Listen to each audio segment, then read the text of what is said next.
Greetings, Mr. Rivera. This is our final presentation for the subject of psycholinguistics by the hand of Hector Manuel Gonzalez and Arturo Ceron. Let's go into it. Lakoff and Jan Johnson argued that metaphors are not just stylistic devices, they shape how we conceptualize reality. Ontological metaphors, in particular, help us understand abstract ideas as they were objects, entities, or substances. For example, we say I'm carrying emotional baggage or time is running out. These expressions turn emotions and time into physical objects that can be held, moved, lost, or managed. And this is not accidental. Through ontological metaphors, we make intangible concepts manageable. When we talk about the mind as a container, for instance, we say, I have something in mind or my mind is full. This metaphor shapes how we imagine thinking itself, almost as if those were items stored inside a space. In education, these metaphors deeply influence how teachers talk about learning. Phrases like students absorb knowledge or teachers transmit information suggest that learning is a physical transfer of objects. This, of course, impacts pedagogical decisions, often without us noticing.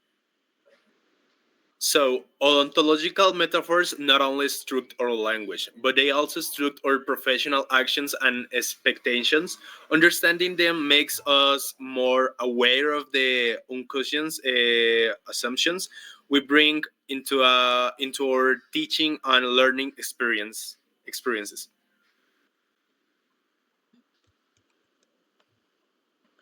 Moving to the second section, Velázquez Jaramillo argues that metacognition is the foundation of reflective teaching practice.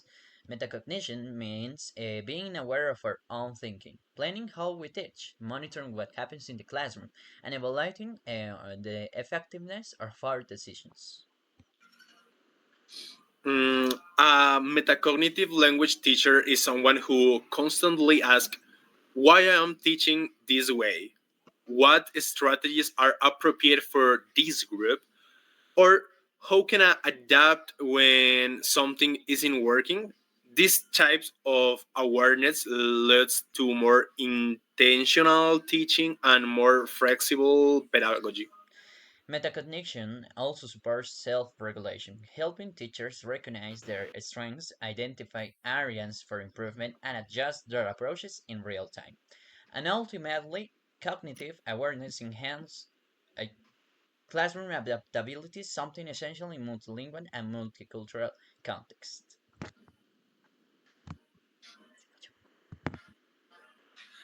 Now, metacognitive knowledge components. The third section focuses on the three concepts of metacognitive knowledge. One, declarative knowledge, knowing what to do and why. Two, procedural knowledge, knowing how to do it. And three, conditional knowledge, knowing when and under what circumstances to apply the strategies. Uh-huh. And declarative knowledge includes understanding linguistic theories, pedagogical frameworks, and learning strategies. For example, knowing what scaffolding is and why it's useful. Uh, procedural knowledge involves actually carrying out teaching strategies, design tasks, giving instructions, grading or grading communicative activities. And Okay. conditional knowledge is perhaps the most complex. It requires teachers to judge when a particular approach will work best for a specific learner or context. For instance, in deciding when to use collaborative learning versus when to provide direct instruction. Together, these three types of knowledge from the core cognitive toolkit of a reflective language teacher. Finally, the ecological perspective sees metacognition as context dependent. According to Velázquez Jaramillo, metacognition does not develop in isolation. It is shaped by the educational environment, institutional policies, culture, available resources, and the teacher's own experience.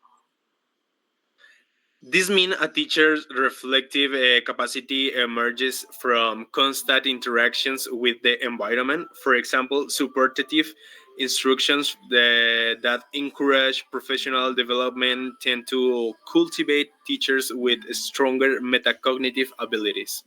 Similarly, classrooms that promote autonomy, collaboration, and innovation provide teachers with opportunities to reflect and adapt. Metacognition becomes part of a dynamic ecosystem where teachers, students, and environment constantly influence each other.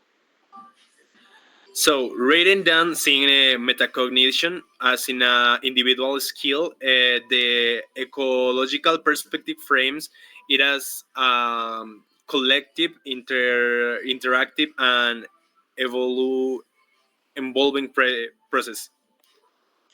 To conclude, the four sections we explored today show how language, cognition, and teaching are deeply intertwined. Ontological metaphors shape how we think about abstract ideas, And while metacognition shapes how teachers make decisions and adapt in the classroom. by understanding these frameworks, we gain insight into how teachers grow professionally and how pedagogical practice emerge from both cognitive and environmental factors.